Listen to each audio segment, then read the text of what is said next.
regardless of where you stand on the debate.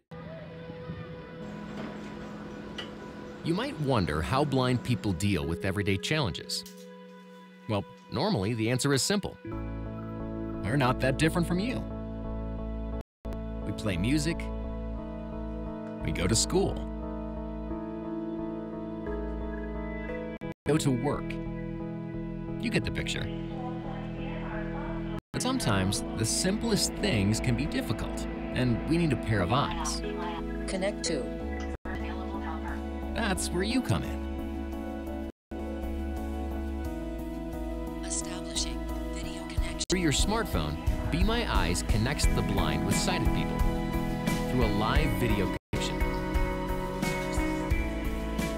Simply choose if you need help or want to help by the click of a button. That's a nice picture of you and your family, Caroline. Yes, it's a photo from my parents. You can help just installing the Be My Eyes app, Correct image. and we'll notify you when someone needs your help. And if you're in the middle of something, don't worry. Someone else will step in.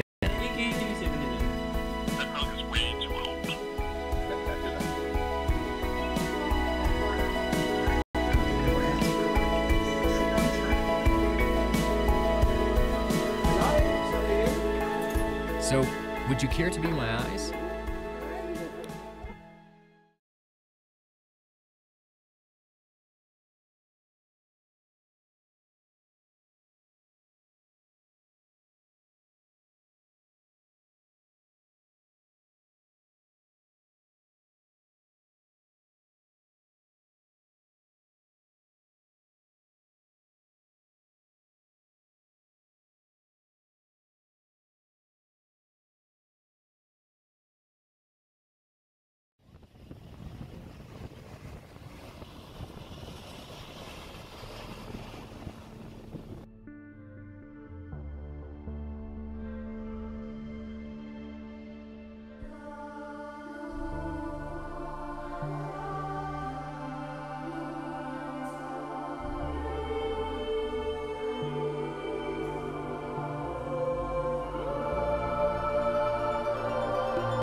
With Chris Ilsley on 882 6PR. Yeah, Ben Aylett's here from Easy Wireless. That's EZI Wireless.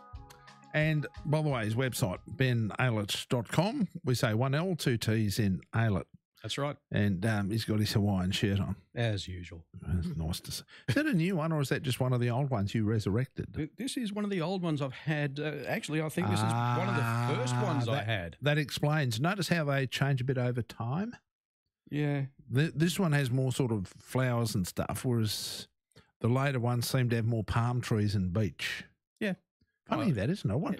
We might have to keep an eye on that, see how they sort of, I bet it's a cycle. They sort of go through this cycle. Yeah. Actually, I've had people send me some links just over last week saying that Hawaiian shirts are back in fashion. So, well, that's good. You never know. Mind you made them fashionable even when they weren't. I'm not going to say anything. Yes, you did. Yes, you did. we worked hard to make sure that happened as well. I worked hard, but the intention wasn't to make it fashionable. It was just to make it mine. Yes, and also it was a uniform. It's kind of like having it. It was one of the things we always wanted at school. A uniform we'd actually feel really good about wearing. Yes.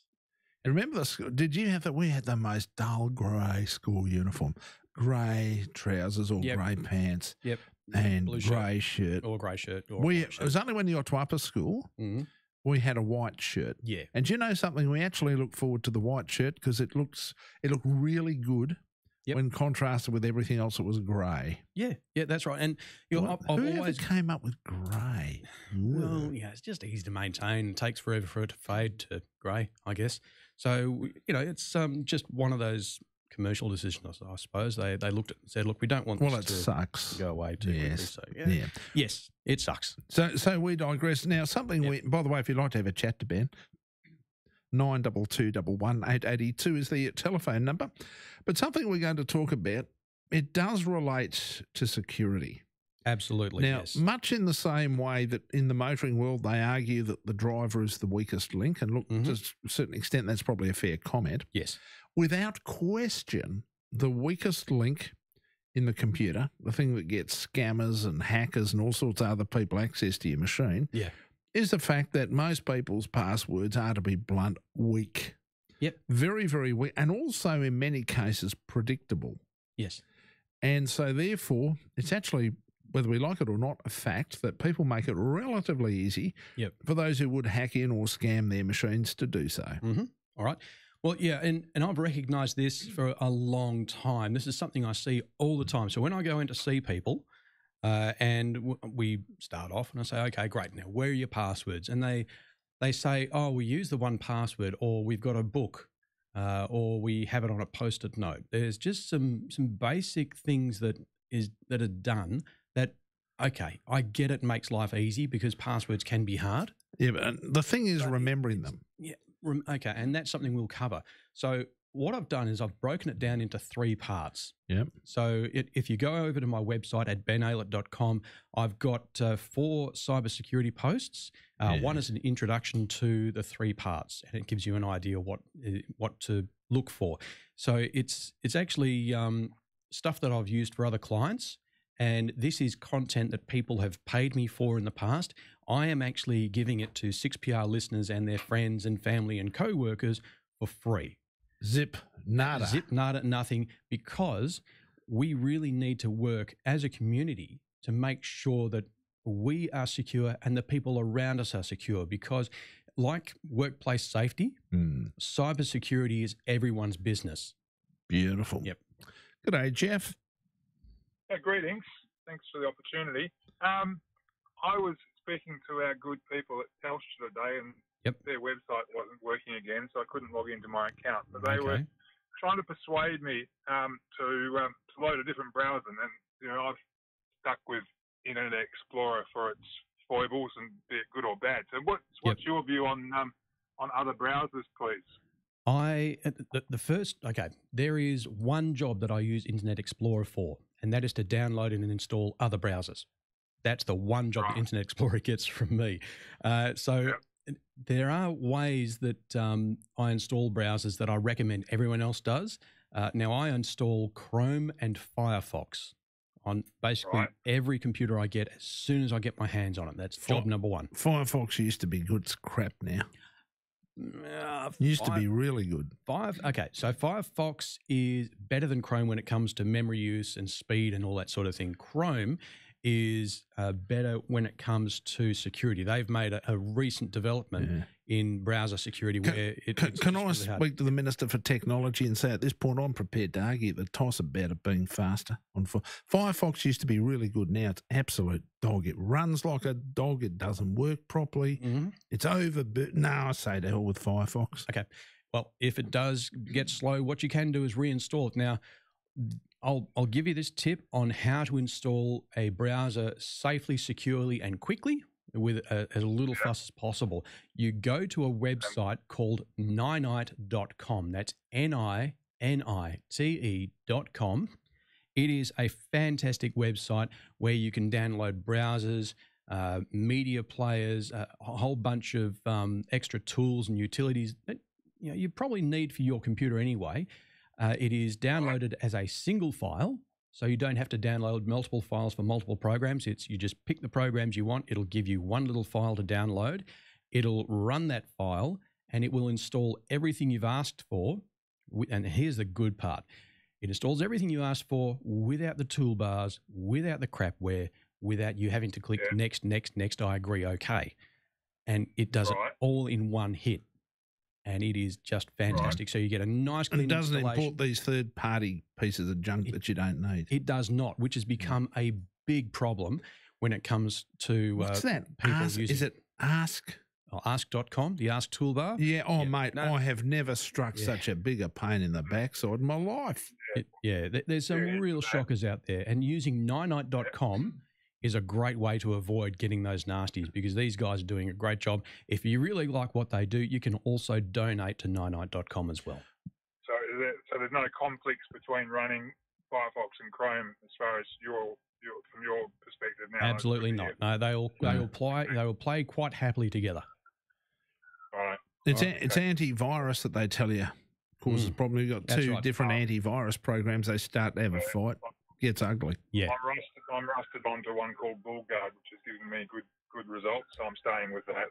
Sounds good. Bullguard's not too bad. It's got a decent reputation, and they do a good job. Yeah. I got a 10 license for a very cheap amount for 5 years. It was worked out at about $8 or $12 a license or something. Yep. Okay. So I can't argue with that. Yeah, you can't argue with that. Always make sure it's up to date, and also make sure Windows has got the latest security patches applied. The same goes for Mac OS and Android and iOS. So when they say there's updates, don't go, I'll worry about that next year. Yeah. Don't do that. Thanks very much for that, Jeff. 922111882. Yep. Do have to argue with you about Firefox, Ben. I've got to say it's turned into a bucket of bolts, but we'll talk about that later. How often have you spent hours of your precious weekend? You might wonder how blind people deal with everyday challenges. Well, normally the answer is simple. We're not that different from you. We play music. We go to school. We go to work. You get the picture. But sometimes the simplest things can be difficult, and we need a pair of eyes. Connect to. That's where you come in. Establishing video connection. Through your smartphone, Be My Eyes connects the blind with sighted people through a live video connection. Simply choose if you need help or want to help by the click of a button. That's a nice picture of you and your family, Caroline. Is it for a present? Yes, it's a photo from my parents. You can help just by installing the Be My Eyes app. Print image. And we'll notify you when someone needs your help. And if you're in the middle of something, don't worry. Someone else will step in. That dog is way too old.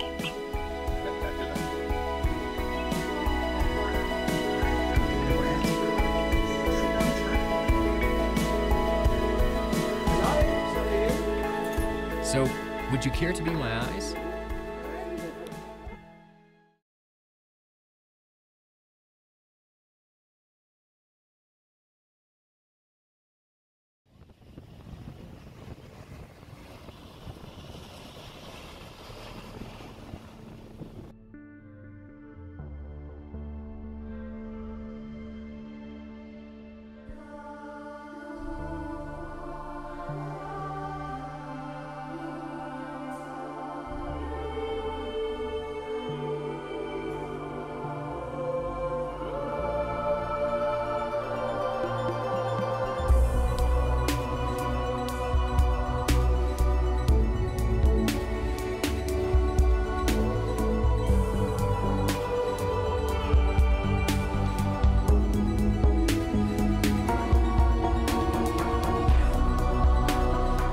On 882 6PR, this is Perth Tonight with Chris Ilsley. We're doing the technology thing from Ben Aylitz. BenAylitz.com is the website. Yep. And don't forget, you can also find all of his contact information there. And something we're talking, I know, this is one of those subjects that we don't like talking about. passwords. Yep. And I've got to say, I understand why. Yep. It's a frustrating process. We often say, make sure you've got a complicated password somebody can't easily hack or can't easily work out. And then you go, yeah, that's great. Love it. Yeah, good idea. Now I can't remember it. Yeah. So what happens is you start to write it down, like you said, post-it note on the side of the computer. Yep. Hardly what one would call security. Yeah. All right. So possibly, and look, I accept this, but one of the things we have to look at is how can we have a good password without the need to write it down or without the need to remember it? Okay.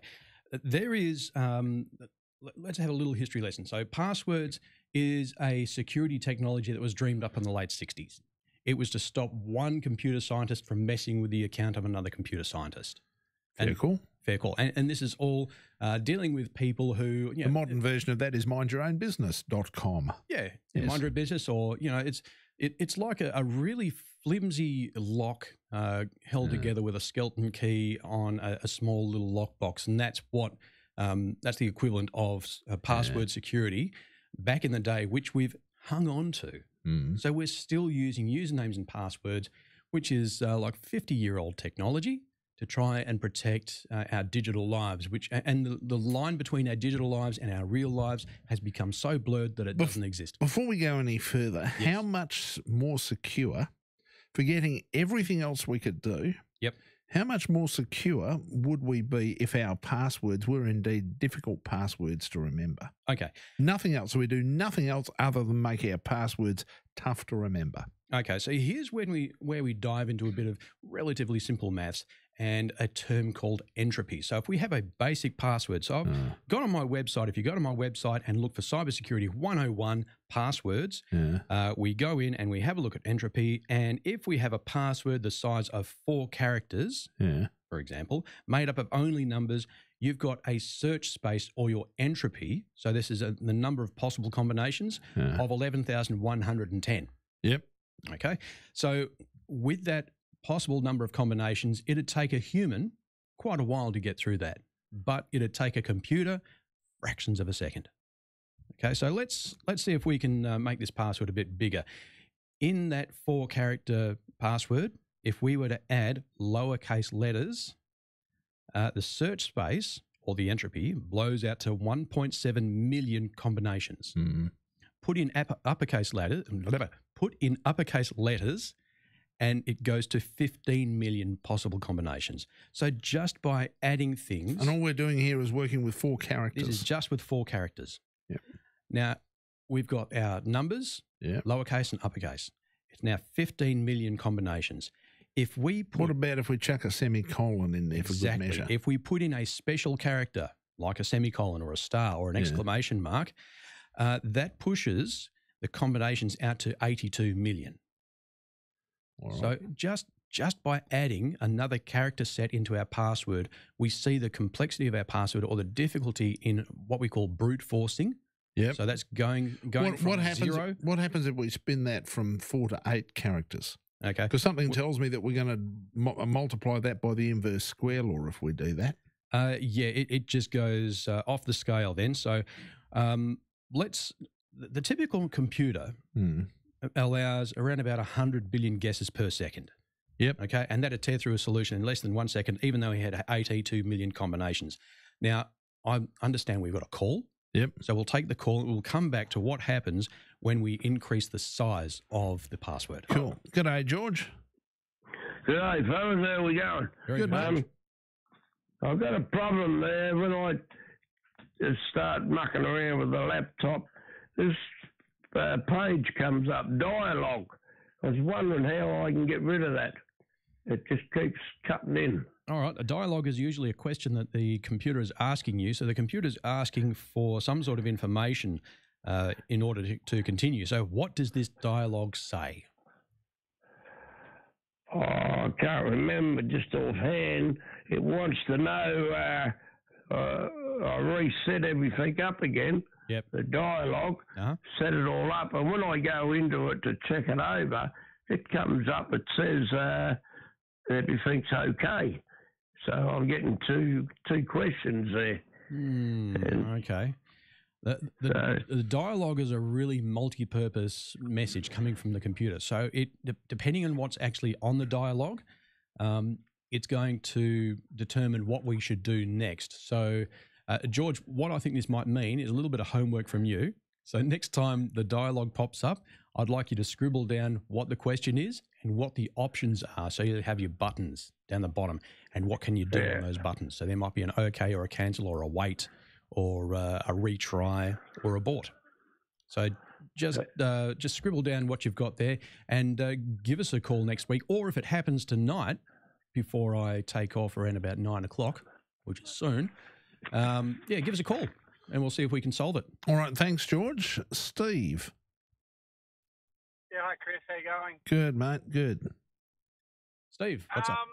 There's a level of dictatorship coming into passwords where they tell you can't use one you've used before. And yep. So we're just having to expand our memory more and more. So I'm just wondering what sort of tips can you give? Like, I'm trying to now, depending on where I'm using the password, have different levels. So obviously banking and stuff, I'm trying to tighten that up. But just general websites, having something that's relatively easy. But have you got any tips? Because I can't remember which one I used last time. And then I've got to create a new one, which means then I have to create a new one because I've forgotten what that one was. Yeah. It's just ridiculous.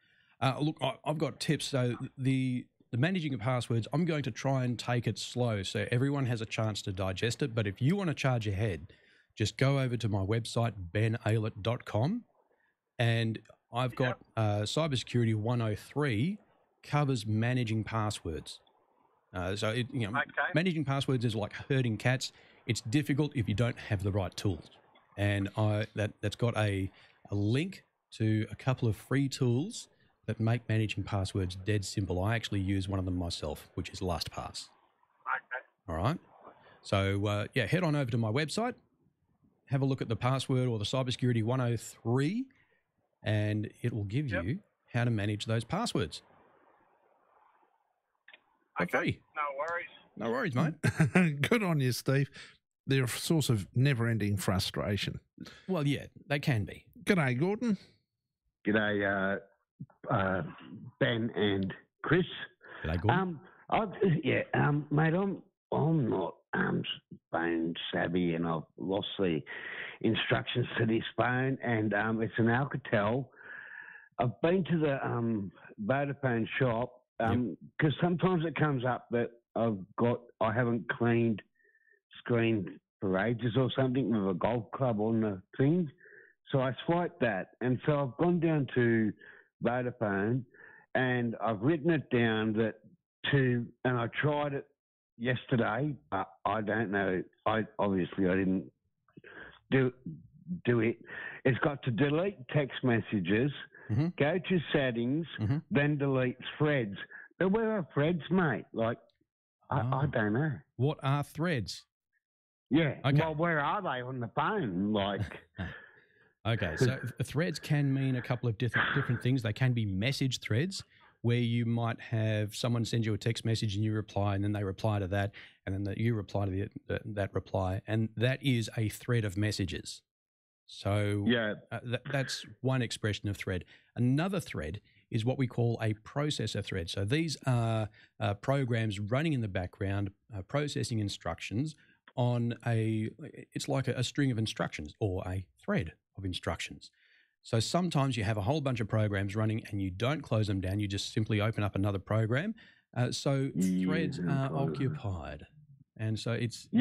So is this an Alcatel smartphone, is it? Yeah. Okay. Do you have the model number? I only bought it late last year. Okay. It was a El Cheapo one, like 80 odd bucks, whatever it was, 79, something like that. Okay, good chances are that Alcatel phone is running Android, and Android allows you to run multiple programs at a time. There is a way that you can hit one of the buttons down the bottom. It looks like a square. You press that and you'll see like all the programs will shrink down to like cards stacked one on top of another. And I've come across that by accident. Excellent. Okay. So this is where we need to go. So 7 pages or something. Yeah. So you hit that little square and all the programs start to look like cards, and then you just push the cards off left and right from the screen, and that actually closes the programs. And as you close the programs, it frees up RAM, frees up processor threads, and the phone starts to run faster. And there it is. Right. Yeah. Yeah. Well, yeah, but it doesn't delete the programs either. It just stops them from running so you can start I've deleted one program on it by accident, the camera or something today. Oh, okay. To deny that doesn't come up anymore. Like, it doesn't bother me because I don't use it. Okay. Because I'm just confused with it. Yep. And I really don't know. And that's what the guy told me at the Vodafone. He'd done it, but he didn't really show me how to do it. I thought he tapped something on the top of the right side of the screen. Top right. So he would have the phone. Yeah. Of the phone. Yeah. So he might have pulled down from the top of the screen and tapped on what looks like a gear icon in the top right. That's probably what he did, and then he went into memory and usage and that sort of thing. Yeah. Look, give it a go. If you don't have any luck, you have to get in contact with Ben Gordon. But, this sort of stuff can be really frustrating. How would he go about, I suppose you'd have to go in manually, wouldn't you, to re-establish something like, for example, what did he talk about that he'd remove? What did you say you'd remove, Gordon? I think I removed the camera by accident. Yeah, it didn't bother me. Yeah, well, I didn't know how I'd done that, but because I don't know anything about this phone, I've done that by accident. All right. Yeah. But you see, there'd be a way to get that back and put that back, wouldn't there? I think it'd just be a matter of putting the shortcut for the camera back onto the screen. Yeah, so what I think he's done is he's just removed the shortcut. All right. 92211 is our number. The world's moving to greater transparency. You might wonder how blind people deal with everyday challenges.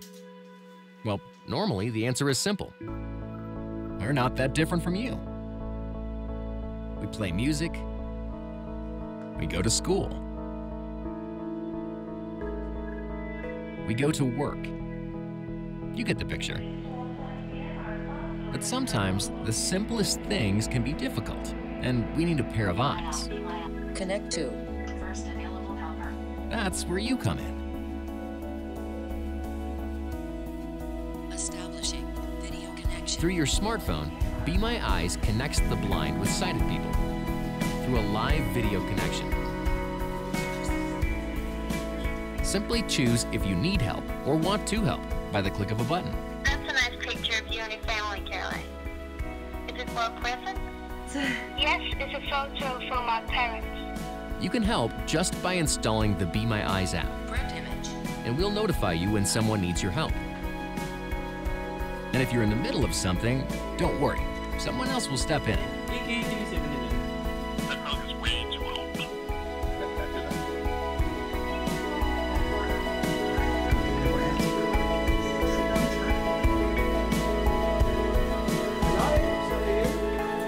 So, would you care to be my eyes?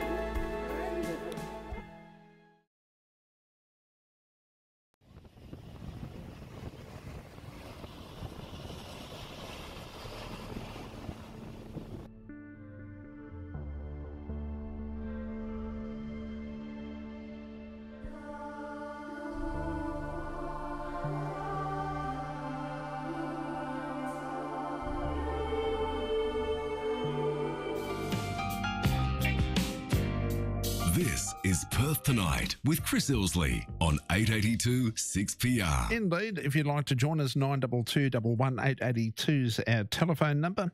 Ben Aylett's here talking technology. benaylett.com.au is the website. 1L, 2 T's and Aylett. It's That's not right. that hard to spell. David. Oh, how are you going? Good, mate. That's right. Excuse me. I've got a Android phone, a Conquer, and every time I put the Google Maps in or everything, it always comes up not responding, and it cuts me off. And yeah, I just want to slow my phone, so I just wondered if you could help me why it's doing that. So. All right. And sorry, what brand of phone was it again? Conquer. Conquer. Yeah, Conquer, yeah. That's what comes up when I turn it on and off. Comes up, your phone's a Conquer, yeah. Just Android and all that, so yeah. All right. Okay, and how long have you had that phone? Not even 12 months. Oh, okay. I bought it about 7 months ago, actually. And, I'd maybe say I put in an address or something like that. Yeah. And, on Google Maps and all that, and I'd get about sort of like 2 minutes down the road, and if the Google Maps is not responding, this is not responding, that's not responding, and I go on my data and all that, and it just shuts down. I just don't understand it. Okay. All right. So a common thing with phones, including Android and iOS, they've got memory restrictions, just like desktop computers and laptops. If you start running too much at one time, the system will become sluggish and will eventually shut down. So, that trick that I told our last caller, you press that little square. It's usually on the bottom. Yeah, I've done all that, cleared all that. Yeah, wiped it all off. Yeah, and freed it all up. So you closed out all text, the programs. Yeah, you've also completely shut down the phone as well. So you pressed and held the power button until it gives you the option to power off or restart.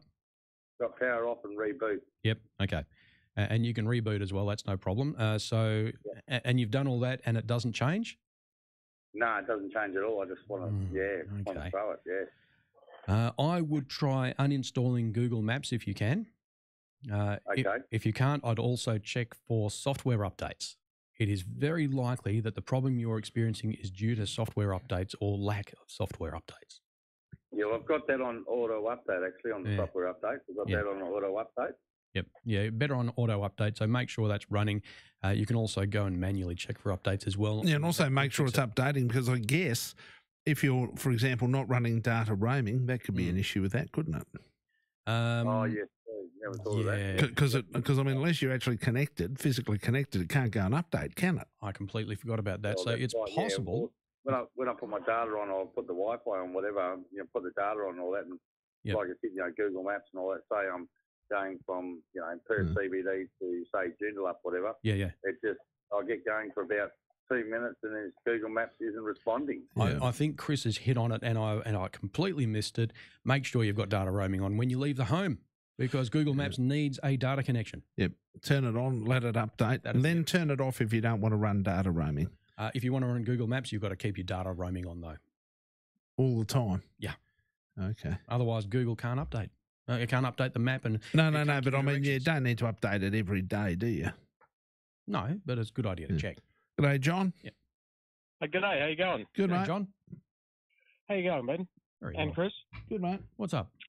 Okay, so I'm not completely computer literate, but I am stuck with the situation I've got at the moment, which I've been trying to figure out for a while. Yeah. Now, as you know, with some, I've got I'm talking about my laptop here. Mm-hmm. When I turn the computer on and I shut it down, then I turn it back on again. I use the program uTorrent. Yep. And it always starts up no matter what when I turn the computer on. Now, I've gone into control panel and gone to the obviously the programs that start up when Windows, when the computer starts up. Yep. It's definitely not starting up. It's not on the startup option, but it still starts up with the computer anyway. Yeah. Why is that happening? You're looking in the wrong place. When uTorrent starts up, you can click on File, and you can look at Preferences or Options, and that'll bring up another dialog. Under one of those options, this is within uTorrent, it will have an option saying Start uTorrent when Windows boots. Right. Okay. So clear the tick in that box, and that's either under File or Edit, and that should sort it out for you.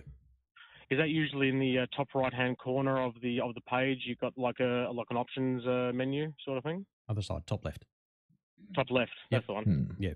Good stuff. Hopefully that helps, John. Options, that'll do it. Yeah. Thank you very much for that. Ben, we're out of time. Thank you very much for your time. Oh, dear. Okay. All right. And don't forget, benaylett.com is the website. That's right. Yeah, and by the way, 1L, 2 T's in Aylett. And we'll have a chat to you next week, mate. I'll catch you then. Meantime, keep the technology working. Will do. We're on the lookout for Perth Live's local legend with De Freitas and Ryan. Congratulations to June's local legend winner, Boss Hare Northbridge, who pick up 500.